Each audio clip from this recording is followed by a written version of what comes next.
ስለ አብሮነት ስለመኖር ቢያንስ 30 ደቂቃ ምከሩን እንጂ በሉን። እንደ አንድ አማራ ከኦሮሞ ጋር እንዴት ልኖር እንደምችል ምከረኝ። እንደ አንድ ትግራዋይ ከአማራ ጋር ልኖር እንዴት እንደምችል ምከረኝ። እንደ አንድ ስልጤ ከጉራጌ ጋር ልኖር የምችለው እንዴት ነው? እንደ አንድ ሀዲያ ከከምባታ ጋር ተባብሬ ሀገሬ ልጠብቅ የምችለው እንዴት ነው? ምከረኝ ማለት አለባችሁ እንጂ ስለ ጋራ ቤታችሁ ማሰብ አለባችሁ ነው እያልኳችሁ ያሉት። ስለ ጋራ ቤታችሁ ዛሬ በተሰጠኝ ስልጣን እዚህ ማህበረሰብ ውስጥ መርመሰመስ በጣም ትንሽዬ ልጅ ነኝ። ስለ ጋራ ቤት እንድታስብ ነው እየነገርኩ ያለሁት። ስለ ብሔር ኢትስ ኦኬ አስብ፣ ኢትስ ኦኬ ጥሩ ነው አስብ። እንደው 24 ሰዓት አላልተኛም ካልክሽ እንደው 23 ሰዓቱንም ማውራ ችግር የለውም። አንዷን ሰዓት ግን አማራና ኦሮሞ ሆነ፣ ትግራይና አማራ ሆነ፣ ጉራጌና ስልጤ ሆነ፣ ሀዲያና ከምባታ ሆነ፣ ወይ ወላይታና ሲዳማ ሆነ ሀገርን እንዴት እንደመጠበቅ ማውራት አለብህ። በሀገር ጉዳይ ላይ እጅ ለእጅ መያያዝ አለብህ ነው እያልኩ ያሉት።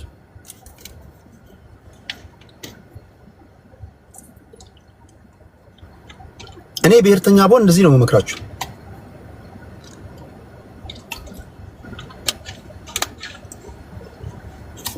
ጥሩ ብሔርተኛ ሀገሩን የሚጠላ ሳይሆን ጥሩ ብሔርተኛ ሀገሩን የሚወድ ነው። አሁን ብዙዎቻችሁ ሀገር መጥላት ጎበዝ ብሔርተኛ የሚያሰኝ ይመስላችኋል። በቃ ሀገርን አምርሮ መጥላት በቃ የብሔርተኝነት ማሳያ ይመስላል። የብሔርተኝነት ማሳያ አይደለም፣ የድንቁርና ማሳያ ነው። እውነቴን ነው የምላችሁ።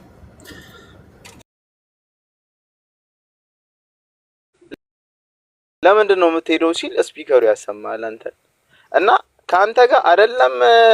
ሌላው ይቀር የሚገርም ማለት ነው። አንድ ነገር ልንገር፣ በትክክለኛው እዛ ኤምባሲ ውስጥ ሆኖ ኢንተርቪው የሚያደርገው ሰውዬ አንተ ተጻጽፈ እና ያንተ ጓደኛ ከዚህ ወርክ ቪዛ እንትን ልኮል እንዳሰረ ነው የሚያውቁት። ተረዳኛ? ኦኬ ተጻጽ አንድም ምናልባት በወደፊት በተስፋ ምናልባት ስምጥ ሸለቆ አካባቢ ወደዚህ ወደ ሪፍት ቫሊ ሌክ አካባቢ ጋር ቢንግ ባንግ የሚባል ነገር ይፈጠርና ታላቅ ፍንዳታ ይፈጠርና ሀይቅ ወንዝ ይፈጠራል በሚል በተስፋ ነው። ምንም እናቀው ነገር የለም።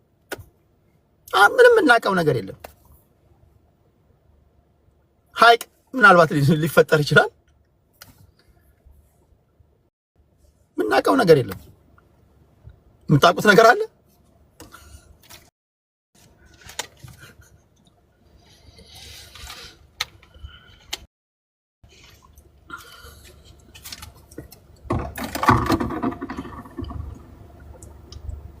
የኢንተርናሽናል ፖለቲክስ ወይም ደግሞ የፖለቲካ ሳይንስ ተማሪዎች አላችሁ እዚህ ውስጥ አላችሁ? የፖለቲካ ሳይንስ ተማሪዎች እስኪ የፖለቲካ ሳይንስ ተማሪዎች ስለ ኢንተርናሽናል ፖለቲክስ የምታውቁ ልታስተምሩን የምትችሉ ሰዎች አላችሁ? ከዚህ ቀጥሎ የምናገረው ንግግር እናንተ እንድትታዘቡ ስለምፈልግ ለመናገር ፈልጌ ነው። አላችሁ? ቁም ነገር ኢንተርናሽናል ፖለቲክስ ላይ ያካበተ ልምድ ያላችሁ፣ እውቀት ያላችሁ፣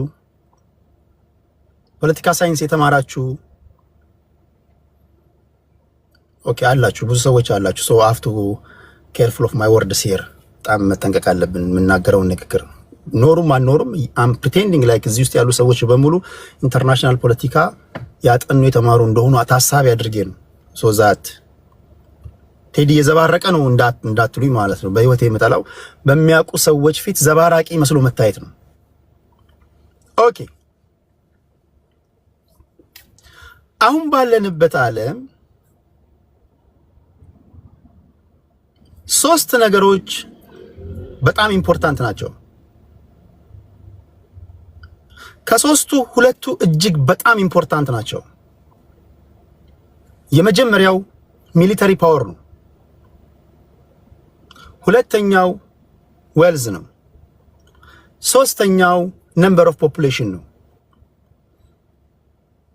the world we are in ከነዚህ ሶስቱ ውጪ ኢንተርናሽናል ፖለቲክስ ያጠናችሁ ፖለቲካ ሳይንስ የተማራችሁ ባትማሩም ለፖለቲካ እውቀት ያላችሁ ሰዎች ይሄ እንትን ላሾዬ ተቆርጧል እንትን ተቆርጧል ከሚለው እናንተን አይደለም። እናንተ በጣም ነው የምወዳችሁ፣ ጨዋታችሁ እውቀታችሁ ደስ ይለኛል። እናንተ ሳይሆን ለሌሎቹ ቅድም ላልኳቸው ሰዎች ነው የተናገርኩ ያለሁት።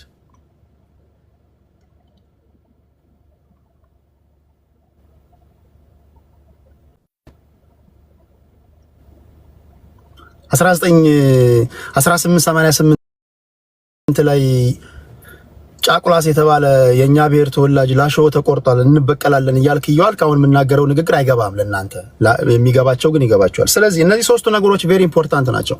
ሚሊተሪ ፓወር፣ ዌልዝ ኤንድ ነምበር ኦፍ ፖፑሌሽን ኢዝ ቬሪ ኢምፖርታንት። ከሶስቱ ሁለቱ በጣም ኢምፖርታንት ናቸው። ሚሊተሪ ፓወር ኤንድ ነምበር ኦፍ ፖፑሌሽን ቢኮዝ ስቲል ሀብት ባይኖርህም ስቲል ጠንካራ ሚሊተሪ መገንባት ትችላለህ። ላይፉ የተለወጠ ወይም ደግሞ የደህየ ማህበረሰብ የሚይዘ ስቲል በዓለም ተፈሪ የሆነ ሚሊተሪ መገንባት ትችላለህ። ፎር ኤግዛምፕል ራሽያ the weakest of all great powers are ራሽያ በተለይ በሀብት፣ ቻይና በሀብትም በነምበር ኦፍ ፖፑሌሽንም በሚሊተሪም አንደኛ ናት።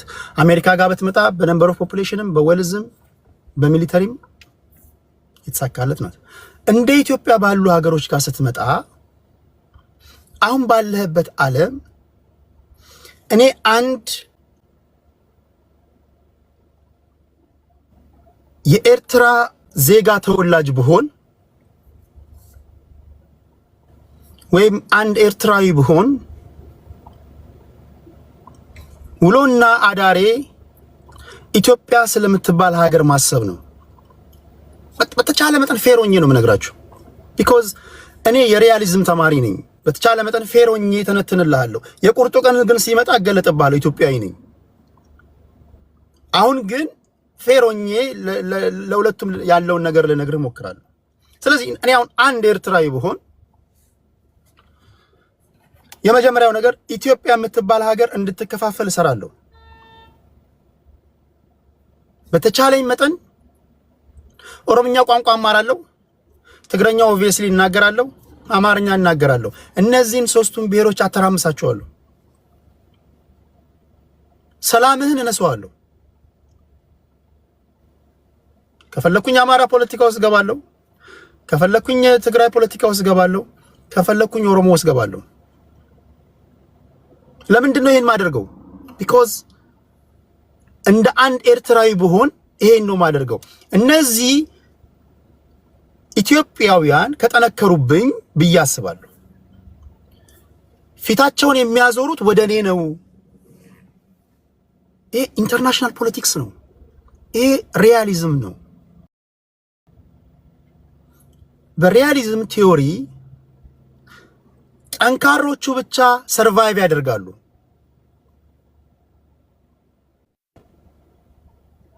ኢትስ ቬሪ ኢምፖርታንት። የመጀመሪያው ነገር ሰርቫይቭ ማድረግ ነው። እንደ ሀገር እንደ አንድ ኢትዮጵያዊ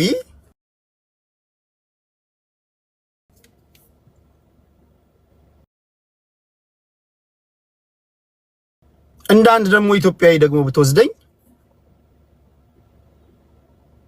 አሁን ባለሁበት ሁኔታ የመጀመሪያው ነገር ኤርትራ የምትባል ሀገር ዲስፋንክሽናል ረምፕ ስቴት አደርጋታለሁ።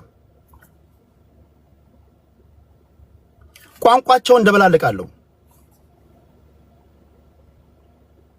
ኬንያ የምትባል ከኔ በተሻለ ጠንካራ እንዳትሆን እሰራለሁ።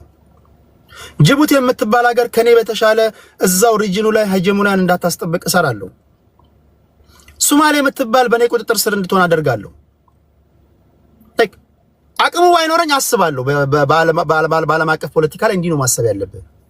ቢኮዝ አንድ ኬንያውም እንዲህ ነው የሚያስብብህ፣ አንድ ሶማሌም እንዲህ ነው የሚያስብብህ፣ አንድ ጅቡቲያዊም እንደዚህ ነው የሚያስብብህ፣ አንድ ኤርትራዊም አንተን ሊያጠፋ እንደዚህ ነው የሚያስብህ። ሊያጠፋ ሳይሆን the weakest እንድትሆን so that they will take advantage of you። ምንጊዜም ደካማ ስትሆኑ ጉልበት ከሌላችሁ ጉልበት ያላቸው ሰዎች አድቫንቴጅ ይወስዱባችኋል ማለት ነው። ይሄ የብሔር ፖለቲከኞች አሁን ይሄ ከገዢው ፓርቲ ጋር ወይም ገዢው ፓርቲ የመደገፍ ያለ መደገፍ ይመስላችኋል። ቢኮዝ ዚያር እስቲ በጣም ኋላ ቀር ናቸው አብዛኞቹ። ይሄ ከሀገር ጉዳይ ጋር ነው እንጂ ከገዢ ፓርቲ ጋር የሚያገናኘው ነገር የለም። ሀገርን ስትወድ በዚህ መነጽር ነው ማየት ያለብን። ኢቭን ተቃዋሚ እንኳን ሆነ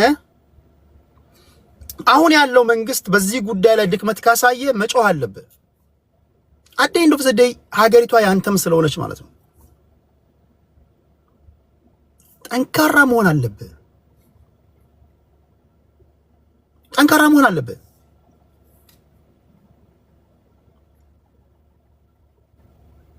ኦኬ ጠንካራ ሆነን ምን ኢንተርናሽናል ህጎች እኮ አሉ፣ ዝም ብለን እኮ እንደዚህ ሌላው ማዳከም አንችልም ምናምን ይላል። ኦብቪየስሊ ባላንጣህ እንደዛ ነው የሚለው። ባላንጣህ እንደዛ ይላል። ጠንካራ ስትሆን ህጎችን መቀየር ትችላለህ። ሁለተኛ ህግ የሚባል ራሱ ህጎችን የጻፈው ማን ነው? ለምሳሌ ዓለም ላይ የምታያቸውን ህጎች የጻፈው ማን ነው? ለምሳሌ እኔ የቲክቶክ ወይም ደግሞ የቤቴ ሞዴሬተር እኔ ነኝ፣ ፈላጭ ቆራጭ እኔ ነኝ። ላወጣሁት ህግ እታመናለሁ። ያወጣሁትን ህግ ተግባራዊ አደርጋለሁ። ካወጣሁት ህግ ጋር የሚቃረን ሰው ካለ አስፈንጥሬ ያባራለሁ። ለምንድን ነው ህጌን ማከብረው? ራሴ ስለጻፍኩት ነው። በዓለም አቀፍ ህግም በድጁር የሸኘ ነው። ፍትሃዊ የሚሆን አይሆንም ሬፈረንደም አድርጎ ሀገር የሆነ ሀገር እንደመሆኑ ሉዓላዊነቱን ማክበር አለብን። ሌላኛው ችግራችን የመከላከያ ሚኒስትሯ ግን ሀገር ብዬ ለመጥራት ይከብዳል ብላለች። ስንት አለ? እኔ እንግዲህ መከላከያ ሚኒስቴርም አይደለሁም። እሳቸው ሀገር ብዬ ለመጥራት ይከብደኛል የሚሉበትን አመክኖ አልሰማሁትም። ኢንተርቪውን ምን አይነት እንደሆነ ከምን አንጻር ነው ሀገር ብለው የማይጠሩት የሚለው እሱ ራሱ አርጉመንት ነው። እኔን በበኩሌ የራሱ ሀገር ነው በዲሞክራሲያዊ መንገድ የሚተዳደር ነው አይደለም። ህገ መንግስት አለው የለውም? ፓርላመንት አለው የለውም? አመራሩ ትክክለኛ ነው አይደለም? እድገት እያሳየ ነው? ልማት አለው የለውም? ይሄንን ሁሉ እናውቃለን። የኤርትራ ህዝብ ችግር ነው። የኤርትራ ህዝብ ችግር ነው። የኤርትራን ህዝብ ችግር ደግሞ ለመፍታት ዋነኛው ባለድርሻ አካል የኤርትራ ህዝብ ነው። ስለዚህ እንደ ሀገር ሬኮግናይዝ አደርግላቸዋለሁ። ዓለም ሬኮግናይዝ ያደረገላቸው በነበረን አገዛዝ ችግር በነበረው ብዙ አሻጥር ይሄ ሆኗል ያለንበት ይዘት። ስለዚህ መቀበል ይገደዳለሁ እንደ ሀገር። ችግሬ እኔ ከህግደፍ ጋር ነው። ከህግደፍ የሚልቅ አንድ ግለሰብ የሚመራው ድርጅት እንደመሆኑ መጠን አንድ ግለሰብ ኦን አድርጎ በራሱ አምሳል በፈለገው መንገድ የሚገዛት 34 ዓመት የገዛት ሀገር እንደመሆኗ የኤርትራ ህዝብ ኤርትራ እንደ ሀገር ተጠቂ ናት፣ ቪክቲም ናት። እና ቪክቲሙን ብሌም የሚያስደርገኝ ቪክቲም ላይ የሚያዘምተኝ ምክንያት የለም። ስለዚህ ቪክቲም ፕሮቴክት መደረግ አለበት። ቪክቲም ነፃ እንዲወጣ መሰራት አለበት በተቻለ መጠን እንደኔ እምነት ማለት ነው። ያው ገለልተኝነትም ለማሳየት ስለምሞክር እንደ ኢትዮጵያዊ ነኝ። እንደ ፖለቲከኛ ግን በተቻለኝ መጠን ሁሉንም ህዝብ የሚጠቅምና ቪክቲሞች የማይጎዱበት እንዲሆን ፈልጋለሁ። ስለዚህ ህግደፍ ነው ችግራችን። አቶ ኢሳያስ አፈወርቂ የግል ንብረታቸው አድርገው ሀገሩን እነኚህ ህዝቦች ኤርትራ እንደ ሀገር ተገንጥለው ነፃነት አግኝተዋል ይባል እንጂ ነፃነት የሚለው ቃል ኦቨርላፕ ያደርጋል። ግን ነፃ ደግሞ ሆነው አልኖሩም። የአንድ ግለሰብ ንብረት ሆነው ከልማት ወደ ኋላ ቀርተው ሰበብ እየተፈለገባቸው የኖሩ ናቸው። ስለዚህ እንደዛ ሀገሩን እንደ ሀገር ለመውቀስ አልገደድም። የራሳቸው ያልሆነ ባውንደሪ በአሻጥር ተሰጥቷቸዋል። ኢትዮጵያን የባህር በር አልባ ለማድረግ የተሰራ ተንኮል አለ። አዎ እሱን በህጋዊ መንገድ በዲፕሎማሲ አስፈላጊ የሆነውን እርምጃ እየተወሰደ ይኬዳል። እሱ የራሱ አካሄድ ነው፣ የኔ እምነት ነው። በፍትሃዊ መንገድ ህዝቦችን በማይጎዳ ቢቻል